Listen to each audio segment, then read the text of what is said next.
Olá a todos e todas, sejam bem-vindos e bem-vindas a mais um programa Provocações Teológicas, um programa que é iniciativa do curso de Teologia da Universidade da Unigran Rio, sob a coordenação do professor Márcio Simão de Vasconcelos. Ao meu lado, aqui hoje, eu tenho uma convidada muito especial, a minha querida Tainá Almeida Silva, que é uma ex-aluna do nosso curso presencial. A Tainá se formou no ano de 2015, foi quando ela defendeu seu TCC e, junto à à banca que estava avaliando a monografia da Tainá, a banca recomendou que essa monografia, assim que possível, fosse publicada, que essa monografia se tornasse um livro. E é o produto que eu tenho aqui nas minhas mãos, Tainá Almeida Silva, A Divina Comédia, uma análise a partir da semiótica da cultura, Então, eu trouxe hoje aqui, esse livro saiu esse ano, Tainá lançou há quase uma semana atrás, Na verdade, lançou na segunda-feira passada, Não é isso? Hoje estamos na data de 15 de agosto de 2019, então, na segunda-feira dessa semana, a Tainá fez o lançamento desse seu livro, que foi o produto, como eu disse, da sua monografia, quando Tainá fazia o curso de teologia na sua modalidade presencial. Tainá, seja bem-vinda. Muito obrigada, professor. Prazer todo meu estar aqui com você. Que bom, prazer nosso receber você.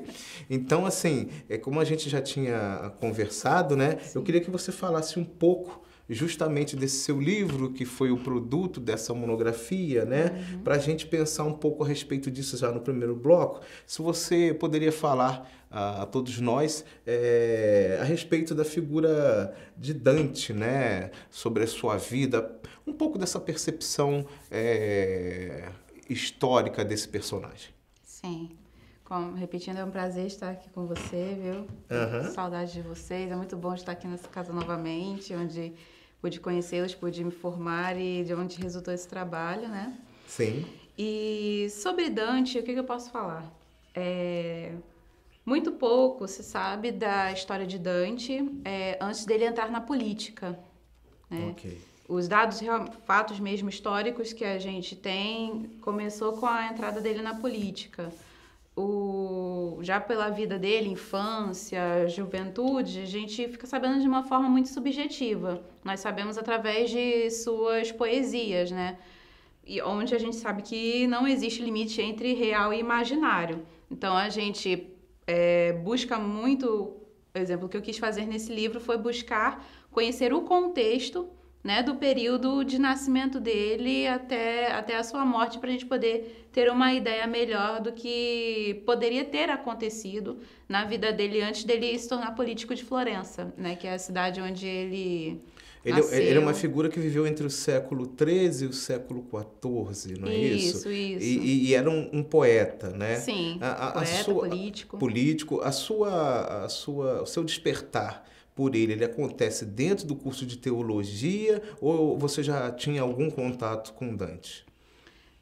Aconteceu dentro do curso de teologia mesmo.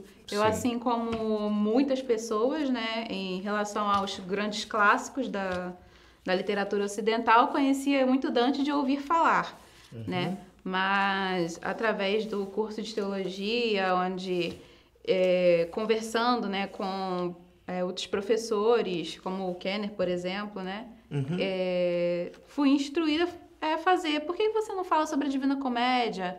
É um texto muito importante da nossa literatura, tem imagens teológicas, e é um texto muito pouco falado, justamente por ser um clássico, Conhecido como muitos, Todo mundo conhece Moby Dick, todo mundo conhece Dom Quixote, Cervantes, mas nem todo mundo leu, A Divina Comédia, você considera que ela é um pouco marginalizada dentro da literatura?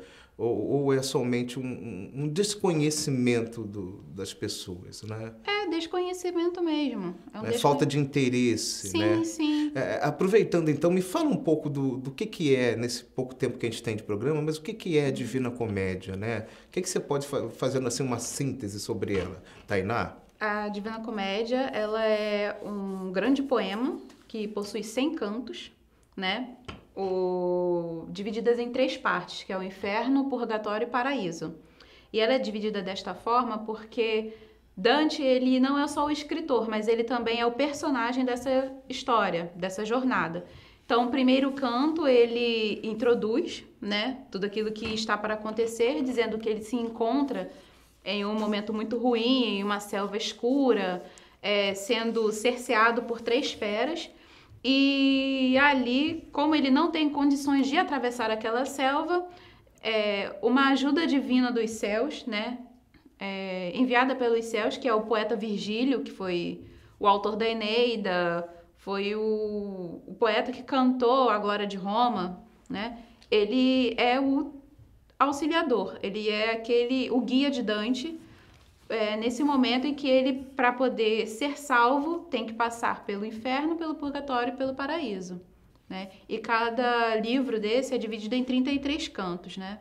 No caso, o inferno tecnicamente tem 34 por causa deste canto introdutório, mas a poesia mesmo começa, a jornada começa com 33. Aí 33 Sim. Cantos inferno, 33 purgatório e 33 o paraíso, onde ele percorre esses locais onde muitas personalidades políticas de Florença foram colocadas lá por ele, inclusive papas e cardeais foram colocados lá dentro. Sim. E muitas personalidades também conhecidas do povo florentino, né? E aonde ele vai ao paraíso com a esperança de rever Beatriz, que era sua musa inspiradora, não só da Divina Comédia, como de toda a sua vida. Então a Beatriz é um personagem real? E não é. Até existe o túmulo de Beatriz, né? Lá em Florença, inclusive de frente para a residência onde Dante nasceu. E ela tem até o sobrenome, né? Beatrice Portinari. Sim. Mas não sabemos se é realmente essa Beatriz que Dante perseguia. Como né? alguns aspectos da própria vida desse sujeito histórico, Dante fica assim um pouco obscuro, a gente não tem a total informação, isso também se atribui um pouco à sua própria obra, né? Sim. Mas pelo que você me disse, me parece um misto então da vida real com essa questão religiosa, né? Sim. Por ele colocar a figura de papas e de políticos do seu tempo, e aí ele se retrata de que forma? Se o próprio Dante faz essa caminhada, esses políticos estão junto com ele, como é que a gente percebe isso, Tainá? Estes políticos estão sofrendo no inferno por causa das suas punições, por causa dos seus crimes, né? Essa foi ótima. Papas estão no Lago dos Hereges, estão no local dos hereges. Tem gente no local dos traidores, tem outros no local dos ladrões, dos assassinos, né? Então, Dante, ele estruturou o inferno dessa forma, né? Com 9 círculos e cada um sofrendo sua devida punição, inclusive os seus inimigos estavam lá, tanto políticos quanto religiosos. Essas questões dos religiosos e dos políticos, muito em função, então, da sua ausência, da sua grande corrupção em relação a cumprir aquilo que se dá da própria estrutura política e da própria estrutura religiosa, né? Sim, sim. Então, não é uma condenação porque ele tem um desgosto em relação a essas pessoas, porque elas são falhas e cometem escândalos no seu tempo, né? Não, também tem desgostos pessoais dele. Ah, também tem? Tem. Nesse envolvimento político, então, e religioso. A gente tem uma noção da aproximação dele com a religião, Tainá? Isso fica claro? Na vida dele, até que fica claro porque a maioria do povo no medievo era servo da igreja. Sim. Né? Ele tinha essas aproximações políticas, só que ele era um personagem, assim, por ser um intelectual, apesar de ter sido provavelmente educado nos claustros, Sim. Ele teve acesso à informação e era um crítico de muitas posturas do Papa da época, por exemplo, Bonifácio, que acreditava que o poder tanto político quanto religioso deveria estar debaixo da igreja, né? E Dante, ele já não era bem assim. Antes mesmo do Renascimento, ele já era a favor da separação do poder temporal e o poder atemporal, né? O Papa cuida da igreja e a gente cuida da política. Né? Então, vamos ao nosso primeiro intervalo. Esse é o nosso programa Provocações Teológicas e já retornamos com o nosso segundo bloco.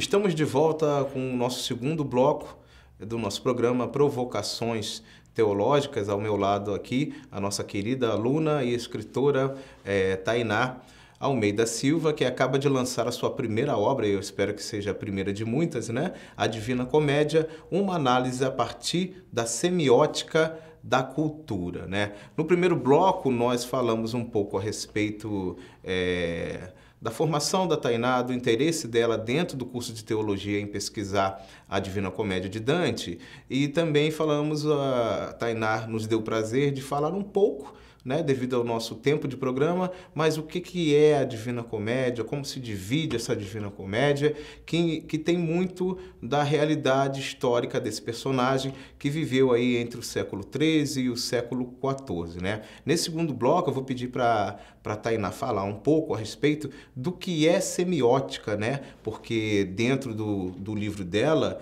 né, e no próprio subtítulo do seu livro, está aí, né, a Divina Comédia sendo analisada a partir da semiótica da cultura, né? Então, embora seja algo que muito se fale ou até muito se pense a respeito da semiótica, eu acho que é preciso sempre a gente especificar melhor o que é. Então, Tainá, você pesquisou muito da semiótica para poder fazer essa relação da Divina Comédia com a teologia, né? O que é semiótica?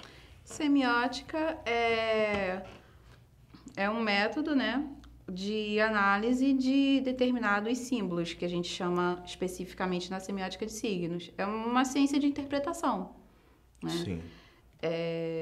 E aí, o meu caminho para fazer esse trabalho não foi somente escolher a semiótica, porque não existe simplesmente a semiótica, existem semióticas. Ok. Né?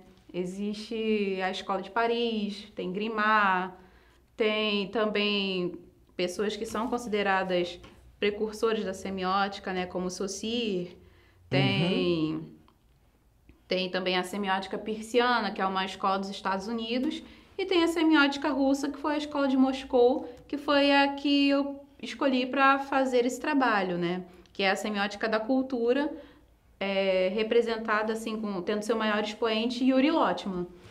Inclusive, você lembrou do professor Kenner Terra, né? Isso. Provavelmente foi o professor Kenner Terra que, além de te indicar a Divina Comédia, né? Também ele, se eu não me engano, o Kenner, ele trabalha muito com essa semiótica desse autor russo, né? O Yuri Lotman. Sim. E aí, como é que é essa semiótica, aí no caso da cultura, né? Isso. Dentro dessa escola russa? Sim.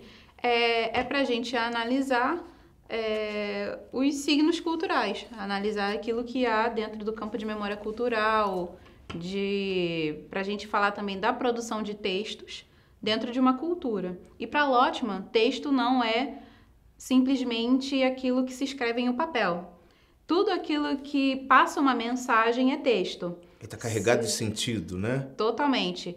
É música, arte, mímica, dança, tudo é texto. Se é algo produzido com um determinado código de informações, com um determinado código de ações, que produz uma mensagem e se faz comunicável a um receptor, é texto.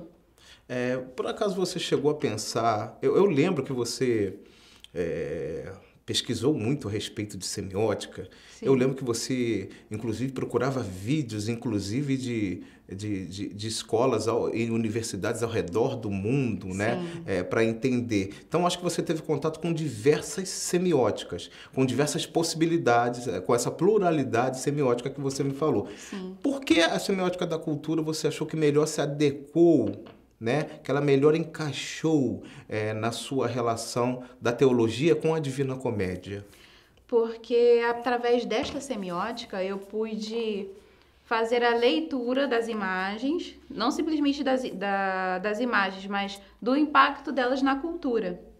Eu pude ver o processo de formação de sentido destas imagens na Idade Média, como Dante sistematizou essas imagens e como elas foram reproduzidas através da história. Nós, como uma cultura ocidental judaico-cristã, nós temos essa imagem na nossa memória cultural até hoje. E é nisso que eu uso esse método semiótico para poder mostrar como ela se faz presente e como é que o nosso imaginário cristão ocidental reproduziu essas imagens e continua a reproduzir, não somente na literatura, mas também na música, nos filmes, no cinema e também nos discursos religiosos. Você chegou a pensar em outro modelo ou houve logo algo apaixonante pela figura da semiótica do Yuri Lotman? Foram as duas coisas. Eu comecei a pensar em qual modelo seria mais adequado para eu trabalhar. Sim. Porque a semiótica ela é uma matéria da comunicação e é muito importante esta questão de símbolo. Mas aí eu simplesmente não ficaria focada na questão dos símbolos em si. Não é simplesmente focar, por exemplo, na figura no símbolo do inferno. Não simplesmente focar na figura do diabo, não simplesmente focar na figura dos anjos, na figura do próprio Deus, porque Dante ele vê Deus no paraíso, né? E não somente focar nesses elementos que constituem as imagens da comédia, mas focar na recepção dessas imagens na cultura popular, né? E nisso a semiótica da cultura pôde me proporcionar. E a obra A Divina Comédia, então, pode ser lida totalmente nessa perspectiva, né? O próprio Dante, então, nos fornece muito da cultura da sua época, né? Sim. Ele é uma síntese do pensamento medieval. Ah, então, quer dizer, mais além, né? Mais além, ele vai mais tem além. Conteúdo filosófico aí, tem conteúdo escolástico, tem Tomás de Aquino aí, tem São Bernardo de Claraval, que era um místico. Então, sim, todas as nuances da Idade Média, a cultura da época, a teologia, se encontram sistematizadas nessa obra que não simplesmente foi uma criação de um poema, mas foi a base da língua italiana moderna, tamanha a sua importância. Como você me fala que então ela é uma obra de produção da Idade Média, né, que envolve a figura de Tomás de Aquino, envolve esses ícones da teologia desse tempo, e aí quando você cita a escolástica, para muita gente a escolástica dá arrepio, né, por causa da sua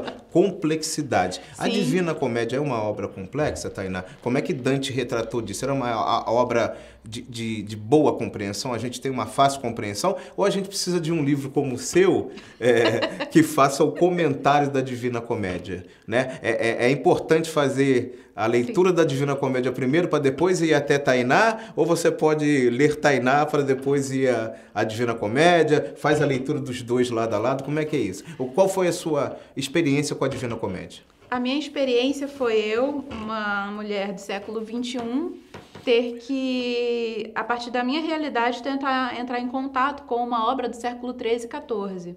É outra linguagem, é um pouco denso, assim, é uma poesia muito bem construída, muito bem elaborada, né?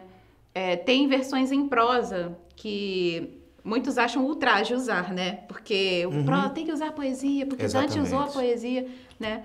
Que tentam auxiliar, né? Mas como a tradução já é um texto diferente, né? Não é o mesmo do texto original, porque ele passa pelo nosso processo, né, de códigos. Claro, já é uma interpretação, né? Já é uma interpretação.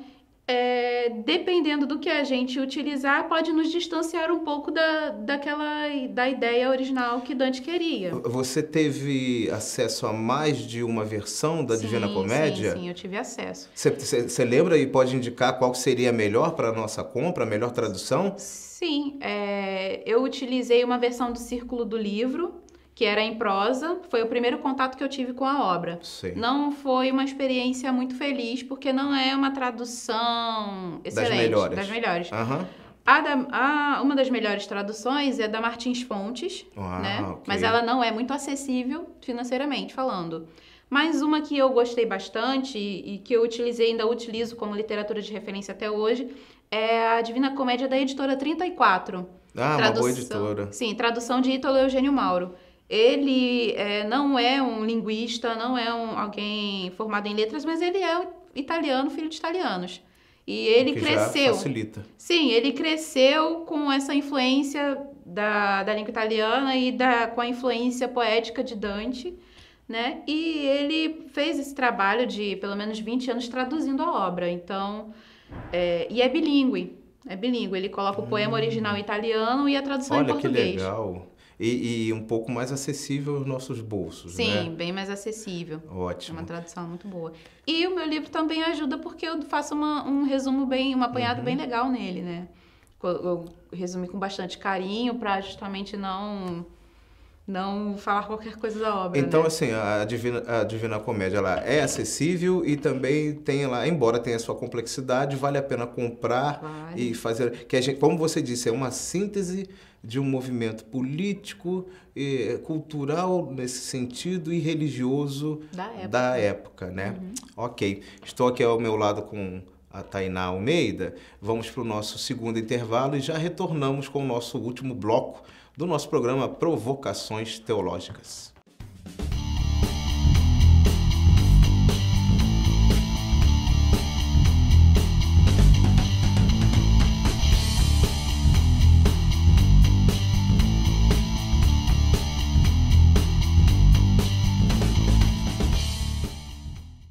Estamos de volta com o nosso terceiro e último bloco do nosso programa Provocações Teológicas, né? Escreva para nós, mande a sua sugestão, mande as suas críticas e nós procuraremos atendê-las na medida do possível, né? O nosso e-mail é programaprovocaçõesteológicas@gmail.com, né? Tudo junto, como vocês sabem, sem nenhum acento. Ok? Nesse terceiro bloco estou aqui mais uma vez com a nossa querida Tainá Almeida. Estamos falando ao longo do programa sobre a obra Divina Comédia e a sua relação com a semiótica, né? Então, uma obra que misturou nesses seus primeiros momentos, dialogou. Tainá procurou dialogar com a literatura e dentro dessa questão da semiótica da escola russa de Yuri Lotman, né? Nesse terceiro e último bloco, eu vou pedir para a Tainá realmente agora pensar nessa síntese, né? O que foi essa Divina Comédia, essa obra, essa síntese da Idade Média, junto com a semiótica cultural de Yuri Lotman, e para a Tainá falar um pouco como que isso tudo se uniu para que a gente pensasse, então, na questão teológica. Falar de teologia e literatura, né, como assim, nós sabemos, né, é um movimento muito recente, né? Sim, e ainda sofre um grande preconceito. Sim. Pensar em uma obra do período medieval e pensar no que ela pode nos influenciar hoje, eu mostro com esse trabalho que é um caminho perfeitamente possível, porque a partir eu usei o conceito de deshistoricização do discurso, aquele conceito do professor Alessandro Rocha, né, no seu livro Teologia Sistemática no Horizonte Pós-Moderno, onde ele fala que se retira a mediação cultural de um determinado discurso religioso e o eleva, né, a um status de atemporal. Torna-se um discurso imexível, dogmático. E isso, pelo fato da Divina Comédia ser também um texto da cultura cristã, isso também aconteceu com suas imagens. Eu mostro nesse livro como que as imagens de inferno de Dante, que foram inspiradas inclusive no tártaro grego, se fazem presentes no nosso discurso religioso atualmente. Exato. E muitas das vezes é utilizado como discurso mantenedor de status quo, sabe? Discursos muitas das vezes usado para manter as pessoas sobre uma rédea de medo, tirado o foco da esperança, né? Até o próprio Dante fala de esperança no seu texto, na esperança primeiro de ver Beatriz no paraíso e depois, a partir do momento em que ele encontra o próprio Deus, a esperança de ser movido pelo amor que move o sol e as estrelas. Né? Então, quando ele faz uma crítica em relação à figura religiosa daquele momento histórico, né, é uma crítica à teologia que está sendo praticada, Tainá? Ele já tem essa percepção? Não, na verdade eu mostro que ele foi o evento que sistematizou todas aquelas imagens de além que existiam na época de uma forma nunca antes vista. A Divina Comédia ela é considerada um gênero literário à parte nesse sentido. Não existe obra antes nem obra depois que se iguale nela nesse sentido, né? Nós temos muito assim, relatos apocalípticos de de viagens ao céu, de viagens ao mundo do além, ao mundo dos mortos, mas não feito com tanta precisão de detalhes e de uma forma tão sistemática como o Dante fez. Desculpe, continue. Sim. E ele, a partir do momento em que isso aconteceu, né, não só o discurso teológico que sofreu essa deshistoricização, mas também as imagens da Divina Comédia. Tanto que elas estão presentes até hoje no nosso imaginário cristão. Você tem uma percepção por que esse título, Divina Comédia, né? Você procurou tentar compreender isso? Sim. E é mais simples do que parece. Esse Divina não foi colocado por Dante. Esse Divina foi com o advento de Boccaccio, né? Ele que acoplou esse Divina ao texto. Na verdade, sempre foi comédia. E só por uma simples razão. Existiam 2 gêneros literários na época, onde aquele que possuía um final feliz era chamado de comédia. E aquele que terminava de uma forma trágica era tragédia. Somente isso. Então essa comédia nada a ver com o que a gente pensa nos tempos atuais, na nossa modernidade e pós-modernidade, daquilo que vem a ser comédia, né? Sim. A comédia, então, ela pode ter o sinônimo de um final agradável. Isso. Né? Então o final da obra de Dante é um final feliz, É um Tainá? final feliz, ele se encontra com o próprio Deus. Olha que legal. Então, assim, mas aí nessa percepção pessoal dele, como você disse que ele é um personagem, né? Que ele está caminhando por essa saga, né? Sim. Que bem o estilo, parece bem o estilo grego, né? De fazer esse tipo de literatura, né? Esse tipo de texto, né? Então, assim, ele tem um final feliz. Ele alcança o seu objetivo. Ele é um personagem de fé. Como é que isso acontece, Tainá? Ele é um personagem que a ele foi dado o privilégio de conhecer tudo isso que estava acontecendo devido ao fato de ele se encontrar mal em determinado período. Sim. Isso se reflete porque ele realmente, historicamente, estava vivendo o período do exílio.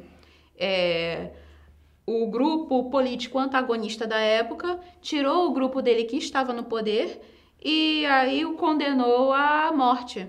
Né? E ele, para não ser penalizado com a pena de morte, ele saiu de Florença e viveu exilado por todas as províncias italianas até o fim de sua vida. Então, assim, a gente consegue, inclusive, literatura que tenta retratar essa parte histórica desse sujeito histórico Dante, a gente tem isso, né? A gente tem registro histórico. Registro histórico. Isso. A Divina Comédia não chega a contemplar tanto isso, né?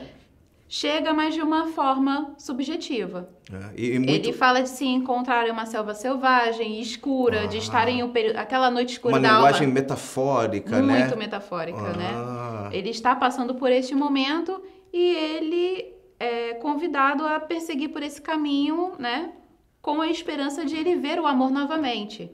Que no caso, para ele, até ele não ter encontrado com o amor de Deus no paraíso, era o amor de Beatriz. Sim. E o interessante disso, né, Tainá, que a gente sabe muito bem que a Idade Média é um período de tragédia. Sim. É um período muito negativo da história humana, né? Então, assim, a Divina Comédia até daria uma ideia de que até o pós-morte ele seria, então, de esperança, de salvação, isso, né? A gente está vivendo a desgraça aqui agora, todos esses males sociais, esses escândalos, as doenças, né? A peste negra, e então, mas o final é um final glorioso, sim, né? Você tem noção se essa obra foi muito criticada na época? Qual foi a aceitação? Ou conseguiu logo a publicação ou isso demorou? Como é que foi isso? Dante chegou a ver alguma reação dos seus escritos? Foi muito bem aceita em vida ainda. Né? Ele terminou de escrever pouco tempo antes da morte, mas ela ainda foi muito bem aceita nesse período, né? E como as pessoas não tinham acesso, né, aos outros, assim, o público comum, né, só os mosteiros tinham acesso à Bíblia, acesso a conteúdos teológicos dos pais da igreja e também outros tipos de literatura, o povo tinha acesso a esse tipo de imagem. Então, sim, isso se espalhou de uma forma muito popular.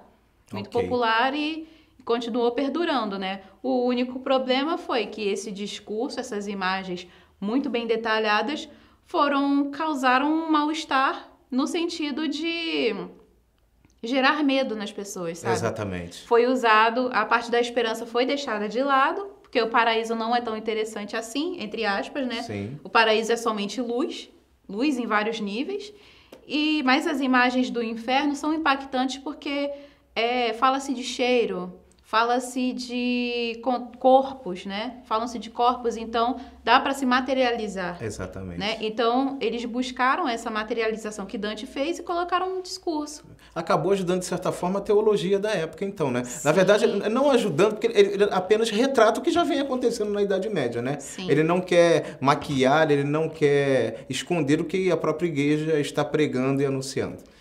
Mas aí foi uma coisa que juntou... É como se, entre aspas, juntasse o útil ao agradável, né? Sim. Porque, assim, houve um aumento muito grande de monges buscando se purificar para não cair naquele inferno. Okay. Então, por exemplo, teve um mosteiro da Ordem de Trapa em 1660. Tinha 10 integrantes, em 1700 estava com 300. Ok. Né? Então, houve um aumento, assim, de procura por essa purificação de uma forma muito excessiva e até é analisado por outros especialistas, né? Tem um livro chamado Anatomia da Melancolia, se não me engano, que nesse período houve um mal-estar religioso muito grande. As pessoas, por medo de ir para o inferno, por medo de sofrerem na eternidade, preferiam sofrer em vida. Então, buscavam se punir das piores formas possíveis, infringindo em si mesmos castigos físicos,